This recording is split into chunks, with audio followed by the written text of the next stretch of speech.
It is the monarch that is the key to this, and the constitution that underpins the monarchy. We as a family see ourselves there as to support that role. What was so explosive, so unpredictable, that even Prince William and Prince Harry were left stunned? As King Charles's health declines and quiet tensions shape the royal household, key decisions are being made behind closed doors. Why did the king choose Princess Anne to deliver his final message? What does it mean for Prince William, and where does it leave Prince Harry?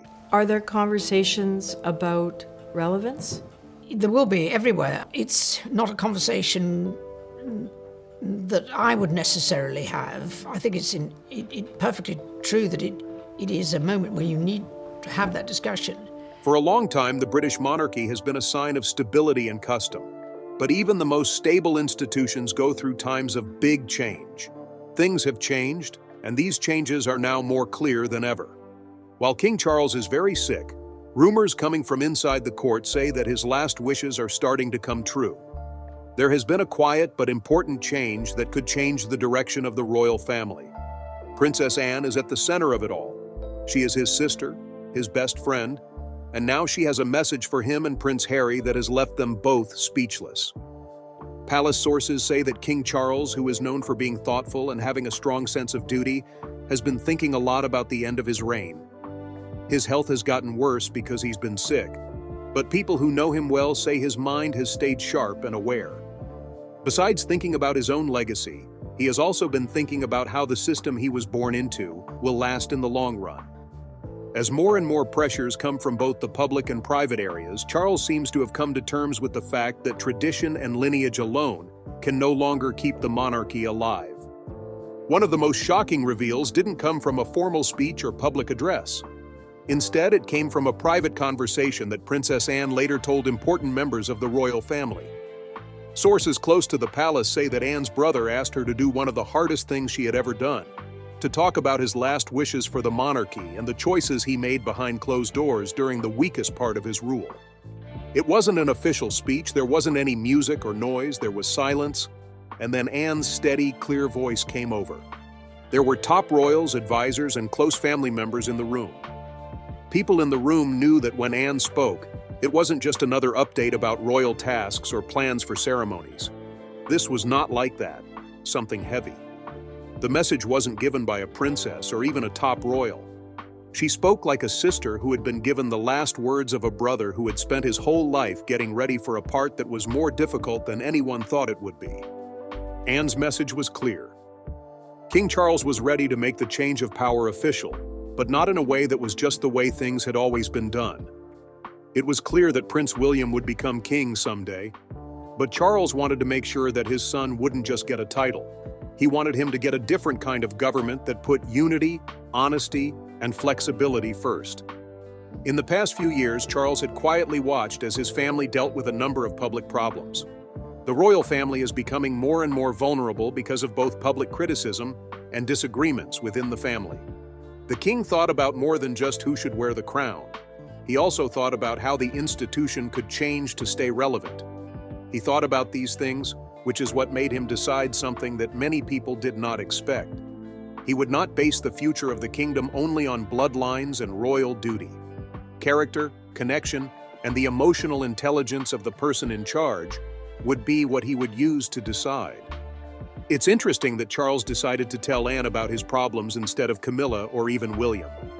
People were surprised by that choice, but it made sense to people who knew how the family worked. She has always been known for being honest and level-headed, Anne. There is no royal politics for her, and she tells it like it is. This is exactly why Charles gave her such a sensitive job. He was sure that Anne would say what he wanted her to say in a cool, clear, and undisguised way. The main point of the message was to confirm that William would be king one day, but what stood out was how Charles talked about Prince Harry's role.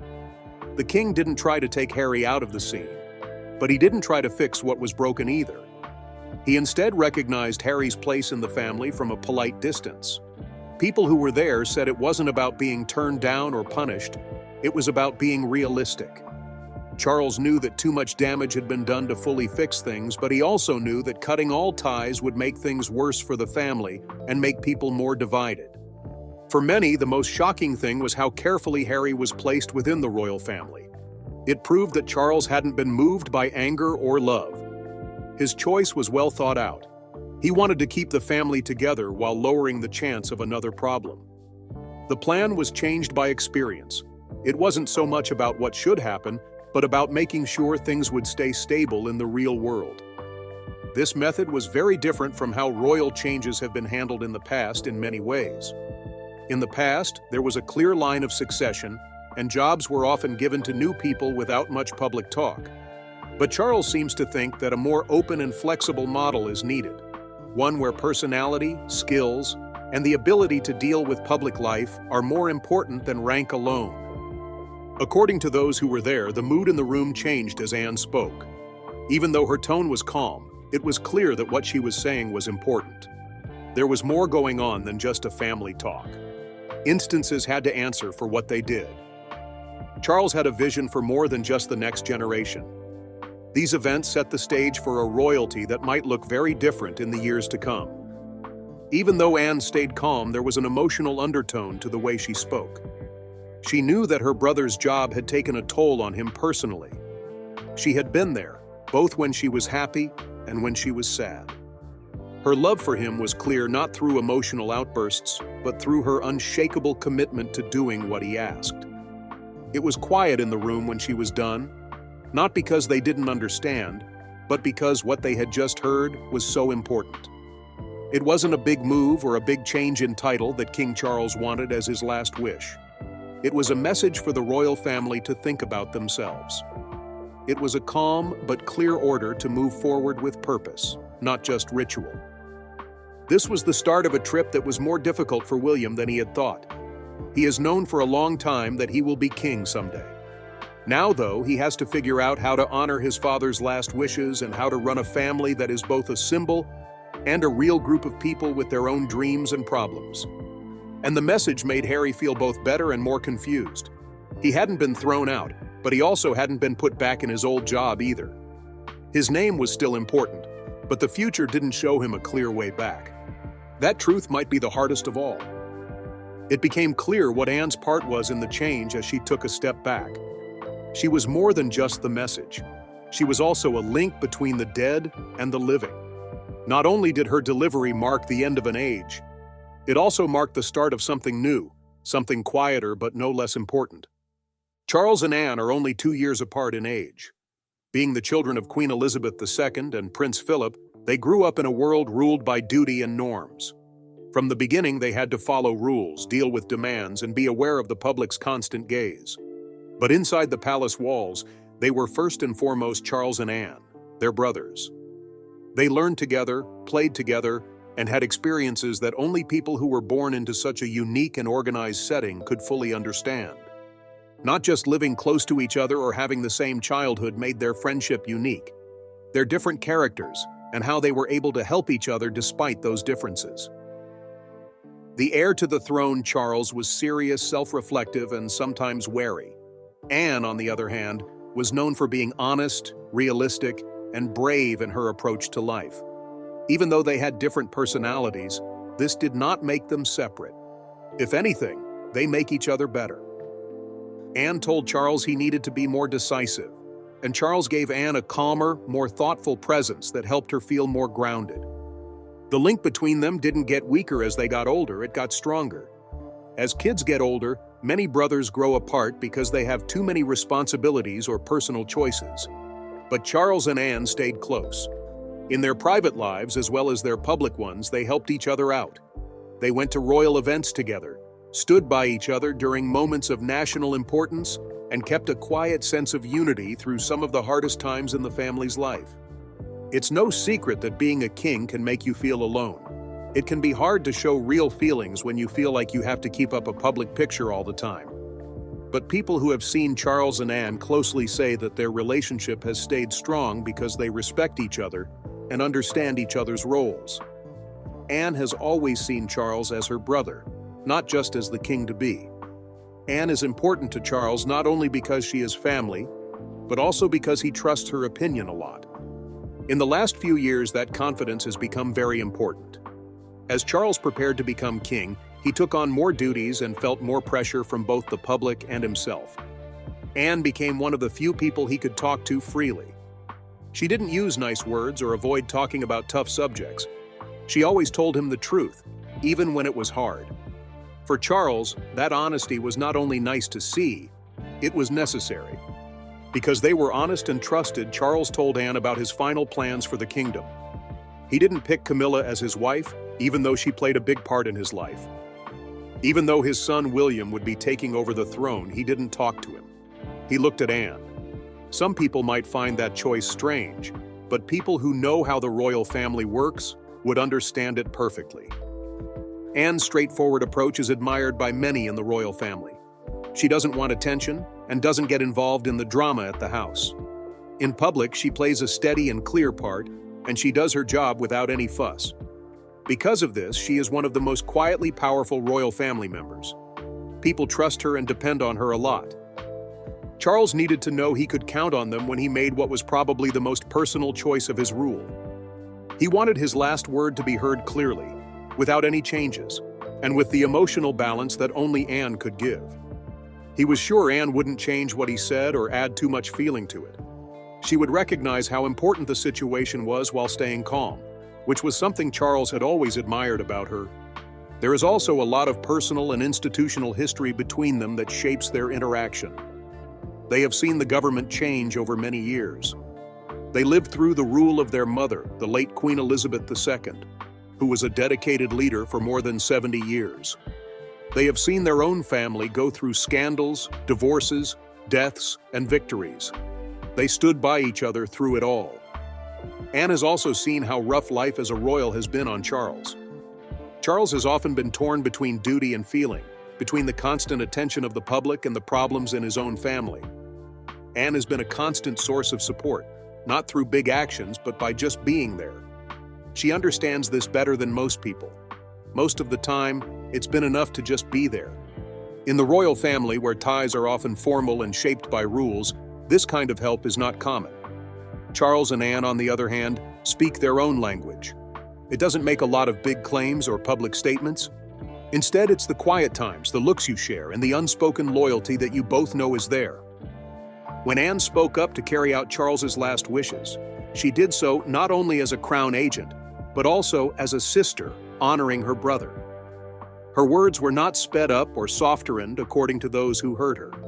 She was clear and sure of what she said. Nothing fancy or metaphorical was used to explain what Charles had decided.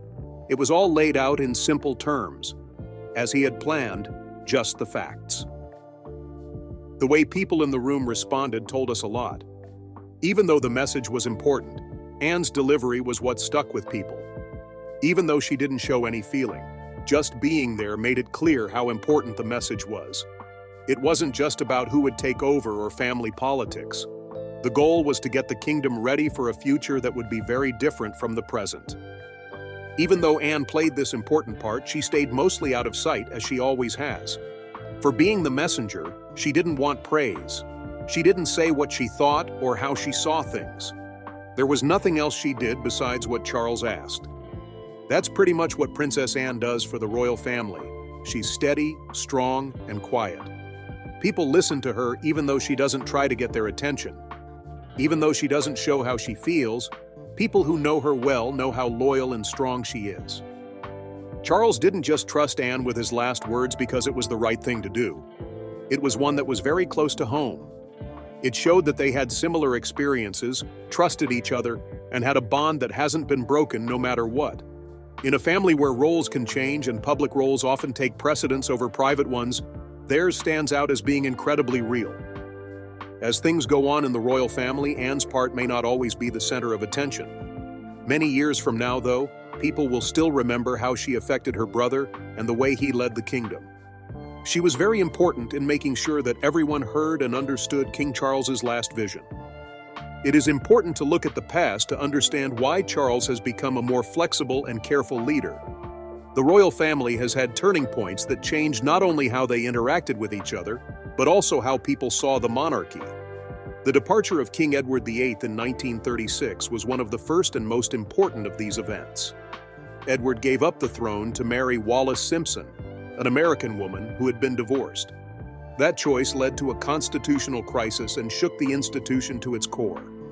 In a surprise move, his younger brother George VI took the throne. George wasn't raised or trained to be king, but he took on the job with quiet courage.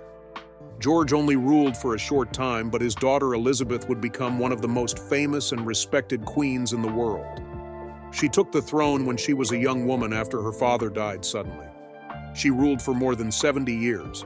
During her time as queen, security, loyalty, and duty came to mean a lot, but suffering was going on below the surface. She gave up her own goals so that she could spend her whole life serving the crown. Charles was right there when this sacrifice happened. Since he was her eldest child, he spent a lot of his life watching her try to balance tradition and modern demands, which wasn't always easy. He admired her calmness and hard work, but he also knew how hard her job must be on her. Charles knew from a very young age that he would one day be king. He had to wait decades longer than most heirs, though. It turned into one of the longest times in royal history of getting ready. Charles had time to look around and think during this long wait. There were times when he served the people and did official work, but there were also times when he thought about himself. Charles was one of the few people who could see the organization change over time. He saw it fight change some of the time and welcome it other times. He saw that the monarchy could change, but he also saw that it could fail. He also knew what it was like to be a royal and had to deal with the pressures of media attention and personal abuse. The news talked a lot about his relationships, especially his first marriage to Princess Diana. People's support for the government, which used to be strong, became less clear. Charles knew what it was like to work for a company that was always being watched, studied, and judged. Along with that, he realized that following custom wasn't always enough to keep people's trust. After Queen Elizabeth II died in 2022, this understanding became even more important. It was the end of an era when she died, not just the end of a rule. Charles became king, but the world he stepped into was very different from the one his mother had left behind. There were more kinds of people living in the UK, and they spoke out more.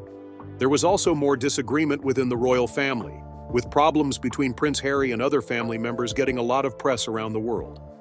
Just a short time after becoming king, Charles got news that made him think even more about his legacy. He was told he had cancer.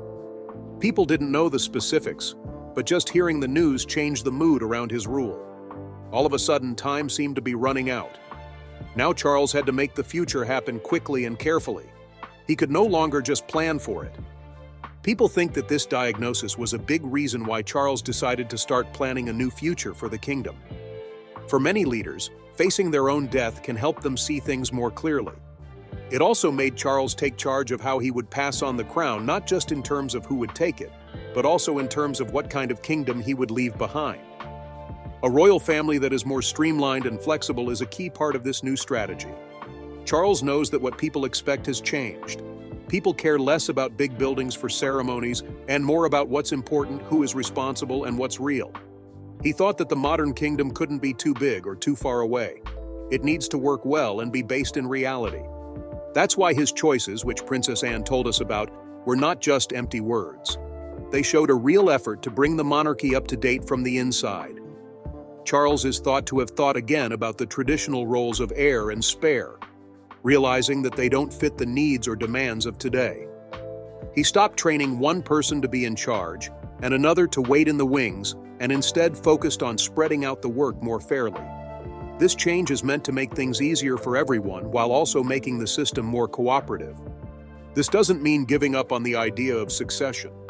There has been no change in the fact that William is still the clear heir. But Charles thinks William should get more than a title when he dies. He thinks he should get a purpose. Charles thinks that aim should be based on the present, not just royal tradition. As for Prince Harry, the choice to keep him known but out of the way was also part of this bigger picture. It's not about getting rid of him completely or giving him back all of his senior royal tasks. It's all about balance. Charles knows that the relationship is tense and might not be able to be fixed completely, but he also knows how important it is to keep in touch. He doesn't want the same thing to happen again in the form of public family fights that go deep. He is careful but not cold in how he acts. It shows how hard it is to run a modern royal family that is always being watched. These choices were influenced by Charles's own life, but they also have a lot to do with the royal past. He has thought about things like the divorce crisis of the 1930s, the problems Queen Elizabeth had to deal with during times of social change, and even the effects of Princess Diana's death. Each event taught us what can happen when the government doesn't change or changes too late. Charles wants to stay away from those problems.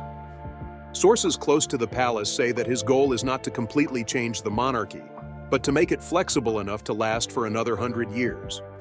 He wants to leave the school in a way that can handle criticism and public pressure and still play an important role in British society.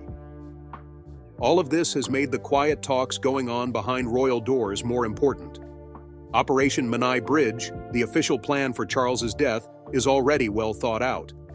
But beyond the details of how things will work, more and more people are realizing that the mental and strategic changes need to start now.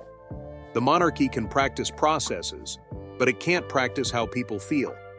That has to be earned in real time by making real decisions. At one point, William and Harry looked like they couldn't be apart. As the country mourned the death of their mother, Princess Diana, the two young boys stood together. The picture of them walking together behind her coffin became a sign of brotherhood, unity, and power. Not only did they both go through grief, but their lives were also shaped by duty, custom, and constant public attention. Because they had been closely watched as kids, they depended on each other in ways that only they could understand. But even in those early years, things never really went the same way for them. William was raised knowing that he would one day be king because he is the heir to the throne. For them, that meant more rules, more structure, and a clearer place in the family. Harry, who was often called the spare, had a different time. He had more freedom, but also more uncertainty because he didn't have a clear job.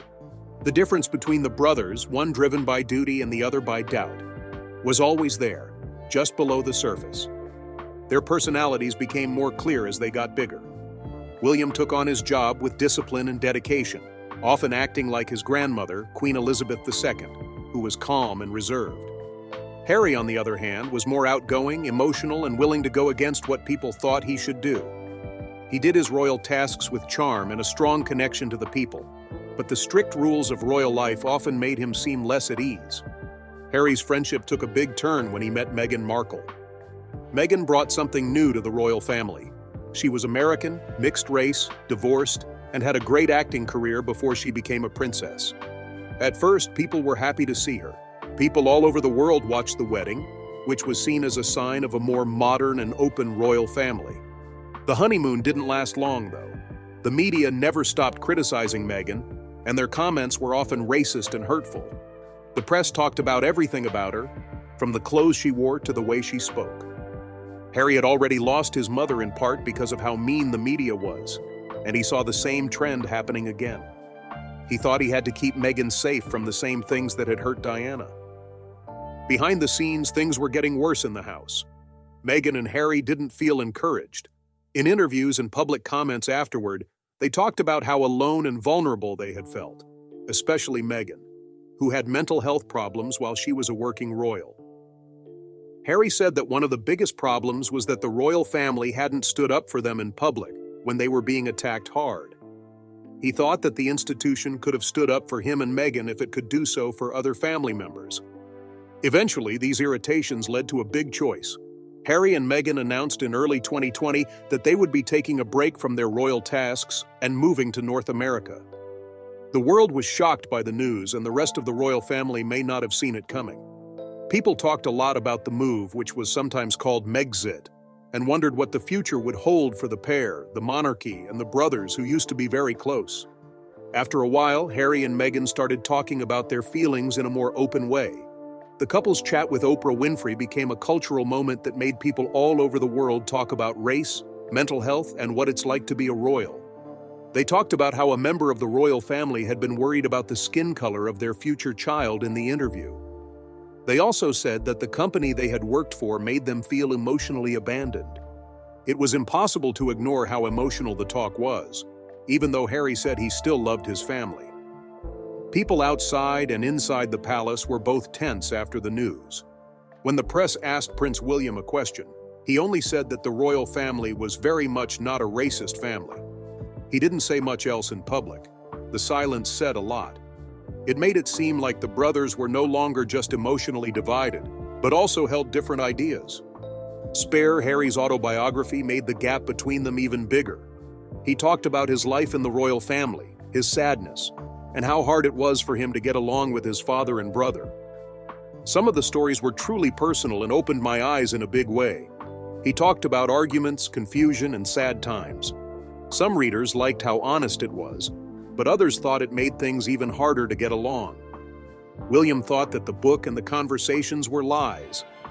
As the future king, he has always been quiet and hasn't talked about his thoughts in public very often.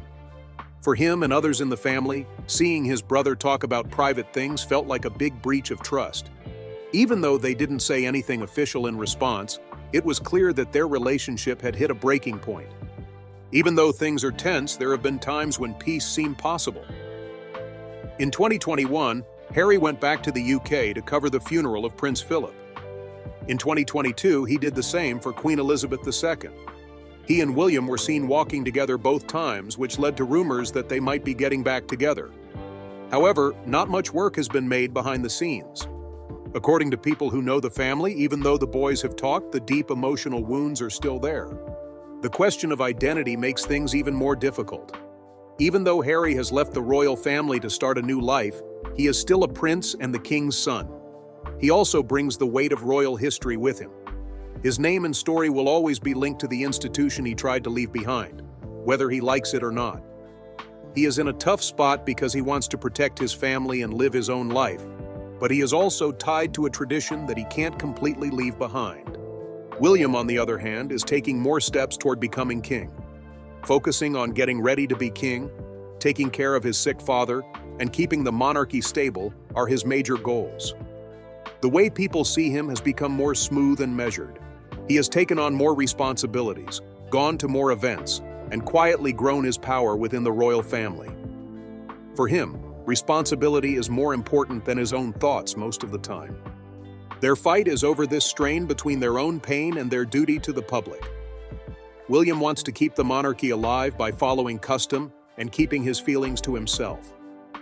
Harry thinks that the system should be questioned, especially when it doesn't help the people that work in it. They both think they are doing the right thing. Still, their different ways of doing things have caused one of the worst parts of their relationship. It is still unclear if they will be able to get along again. While time can help heal scars, it can also make them worse if too much isn't said. Harry is mostly staying out of things for now, watching as his father's health gets worse and his brother takes on a bigger part. That being said, he is still family, but not in the close group. The public still wants them to get back together. This isn't just a story about kings and queens, it's also a story about brothers, about being loyal, not knowing, and what happens when you don't say anything. They used to be very close, and no crown, title, or job can take that away. The royal focus is now on Prince William and Catherine, the Prince and Princess of Wales, as King Charles's health problems become more well-known. The monarchy has always been ready for changes that will happen in the future, but the present situation has made things feel even more urgent. Charles's plans for a modern kingdom are already starting to come together, and William and Kate are no longer just waiting. They are winning in real time, and it often doesn't get much attention, but it has a big effect. William won't have decades like his father did to slowly get ready. He is now becoming a leader as he takes on more duties and makes more significant choices. William is becoming the face of a monarchy that needs to modernize while keeping its core customs. He does this through diplomatic work and public appearances. People around the world are watching him not only as the future king, but also as the person who is keeping things stable in an institution that is going through a very important time of change. Another person who is becoming more important is Catherine. Being around her has become a sign of power, stability, and quiet leadership. Even though she doesn't cause a lot of trouble or personal drama, she has a big impact. People who work in the palace see her as one of the most trustworthy and sensible people in the royal family. Although her style is simple, she has made a name for herself as someone who knows what is expected of her and how to handle it. People are becoming more and more interested in Catherine. Part of the reason for this is that she stays cool and talks to people politely at public events. People notice her when she speaks or does something, but she doesn't try to be the center of attention. Her work in mental health, early childhood development, and community projects shows that she is serious about her royal tasks and sees them as more than just formalities. These projects have given her a voice that goes beyond fashion news and formal events. Catherine combines her public role with her duties as a mother at home. It's not easy to raise 3 kids in public, but she and William have made it a goal to give their kids as normal a life as possible. Even though she has to deal with the stresses of royal life all the time, Catherine is known for keeping her kids' privacy and putting their health first. She has earned more respect from both the royal family and the public by finding a good balance between job and family. The parts that William and Catherine are taking on aren't just filling in while Charles gets treatment. They stand for the next part of the monarchy, which is expected to be different from the last part. Charles has worked to streamline the royal family and change how the government interacts with the public. William and Catherine are likely to continue this work in a way that feels modern and approachable. It's also complicated by the fact that there is still tension between Prince Harry and Meghan Markle. According to Princess Anne, one of King Charles's last wishes was for peace between his boys. There wasn't a demand or government order. Instead, it was a personal wish for peace or reconciliation. The job of William has now changed to include this request. As the expected next king, it is up to him to decide how to react. There are people in the house who think there may still be hope for peace, but others are more cautious. It will take years of misunderstandings, emotional distance, and public admissions to fix the damage that has been done. William is known for giving his choices a lot of thought. He doesn't act quickly when he's under a lot of stress, and he doesn't forget about hurts easily. He might think that setting clear limits and not going over old arguments is the best way to keep the monarchy healthy. He doesn't just care about family, he cares about leadership. Harry's situation is still unclear. It's still official that he's a prince, and he still holds his place in the line of succession. But he isn't doing any royal tasks anymore, and the fact that his complaints are public has made it hard for him to come back. The problem for William is no longer about titles or looks.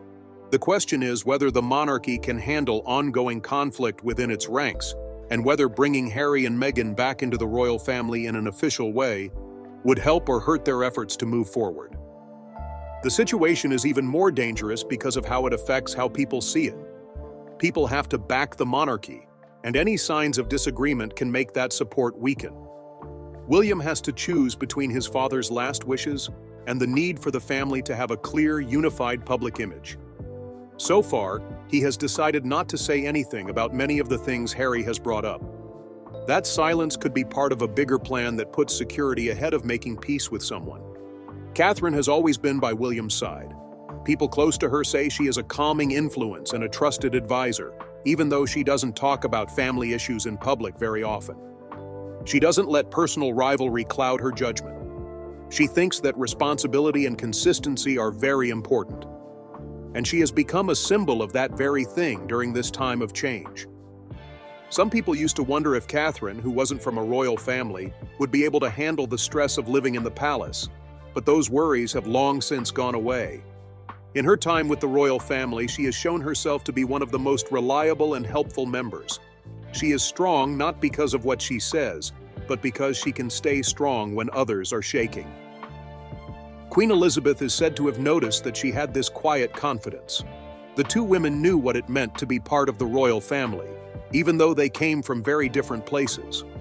Catherine has never been interested in fame or notice. Serving others has always been important. As for the future, William and Catherine are likely to make the monarchy fit modern British values while still respecting its customs. The way they lead isn't completely new, but it is changing. People today are less formal than people did in the past. They are closer to people and more open to new ways of connecting with them. But there are some tough things that lie ahead. Things change quickly in the world. The public is speaking out and being critical more than ever.